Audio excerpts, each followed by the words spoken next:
Wham! Talk 1600. You're catching the drift. Conservative talk. Intelligent conversations on local, state, and national issues with Gary Wellings, chief editor of the Current newspaper and Current Online. Join in the conversation at 734-822-1600. And now, your host, Gary Wellings. Good afternoon.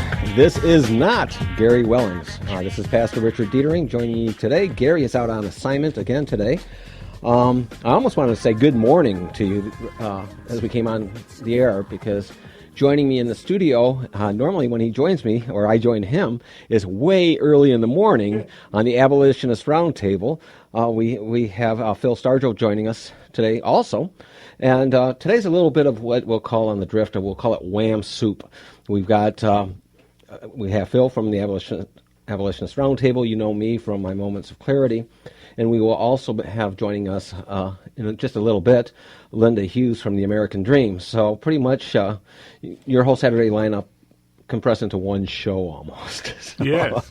But hey, real quick, I have to take care of a little bit of business. But to start out with, if you want to call in to today's show, the number is 734-822-1600.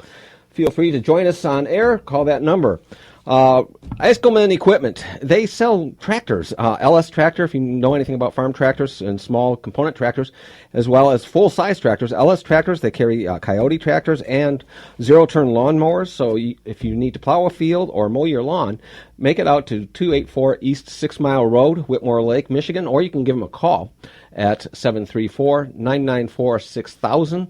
I'm sitting here looking at the Current, at their ad, and there's this little compact tractor. It's got the front loader on it and a backhoe, and my wife would love it. Believe it or not, the way to my wife's heart is not a mink coat or a diamond ring. It is a front loader. So I'm going to have to take her out to Whitmore Lake after this show, I'm sure of it. So welcome to the Current today. Before we get started, there's a cut I want to play. It's going to be of a speech that most of you are familiar with, but it has everything to do with our first part of the show. I have a dream that one day this nation will rise up and live out the true meaning of its creed.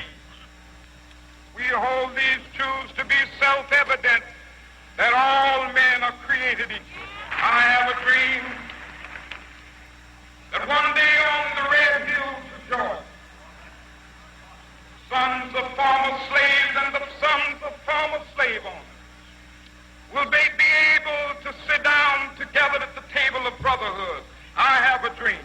My 4 little children will one day live in a nation where they will not be judged by the color of their skin, but by the content of their character. I have a dream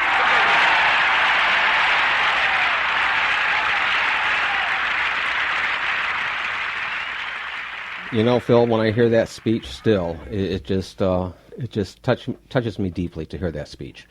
And one of the things I found about that speech is today in some colleges, that speech would be considered to be offensive. Yes. That one point of being that to be judged by the content of our character and not the color of our skin. They say that's racist. Yeah.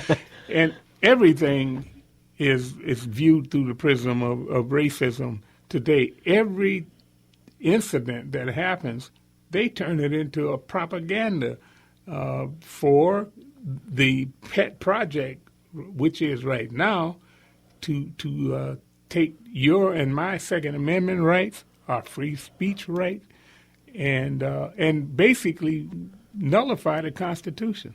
What I find really interesting about this, I was talking to a young man, and you'll see the segue of where we're going with this in a second, folks. I was talking to a young man, and he said, it is improper for us to expect us to judge the character of a young black man because of the situations that they grow up in, as they are not treated equally, they don't have the same rights, and therefore don't have the opportunity to develop character. Wow. And I can tell you, the man I'm sitting across from me now is full of character. You know, Phil, I have to say, you're full of it. Well, I think that that would be a true statement on both sides of the divide. Because like most people that believe that character is something that should be given to you or assigned to you, or it's a sense of entitlement. When somebody to believe that he hasn't been given an opportunity to develop character because he's poor. That's crazy. Well, I find it extremely amazing that the one that really launched the civil rights movement would be Martin Luther King, would have his statements to be called racist today, and not even allowed in schools because you can't make statements anymore like being colorblind. I know what they mean when people say that. That means that they're not going to judge you whether you're black or white. They're not going to preset opinions of you based on your color. If they mean that they don't recognize color, that'd be like sitting in a room of a bunch of redheads and having one with brunette hair. That's going to stand out, okay? Physical characteristics we notice, but we don't judge people based on physical characteristics of who they are or what they do or what we expect from them. But apparently we have got to watch what we say, because if we say we are going to judge you by the content of your character, apparently that has given an unfair advantage to white people. To me, it shows how bankrupt we've become in this country, because everything should be judged on as being able to develop your whatever talents that you have to the highest, and to expect the biggest accomplishment out of yourself that you can get. That doesn't have anything to do with somebody bestowing that upon you. This is why I always said that the self-esteem idea was a flawed concept, right? Because to tell you that you can somebody can give you self-esteem, to me was a very flawed concept. Agreed. Now, the reason I bring all this up is because one of the leaders of the Black Lives Matter movement, Marissa Janai Johnson, for those of you who don't recognize the name, you might remember her watching the news. She is the one that when Bernie Sanders was up to give a speech, she went and took his mic away from him. Yeah. And she's with Black Lives Matter. She came out recently and made the statement to state all lives matters is a racist statement. Her basis is about as unfounded as the statement I gave you about judging a person by the character. She says because Black Lives Matter would not be necessary as an organization if it wasn't for, how this is, quote, you white folks, unquote. Therefore, for us to say all lives matter is racist. However, I'm sitting here and in front of me, I have a Bible, and that Bible tells me that Jesus died for all, which means Jesus sees that all lives matter, right? Right. So, I mean, under her very concept, that would make Jesus a racist because he died for all people and not just one race.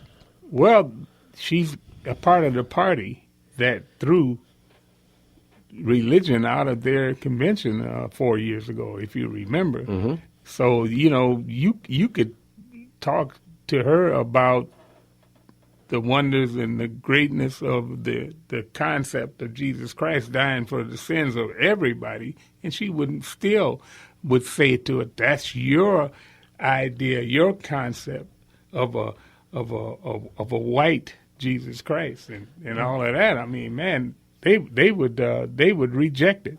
Well, because they are bankrupt when it comes to adhering to the concepts of Jesus Christ. When I think of here's the problem I have with the Black Lives Matters movement. And first of all, I'll sit there and say, I believe all lives matter. If anyone out there thinks that statement is racist, well, tough, because I do believe all lives matter.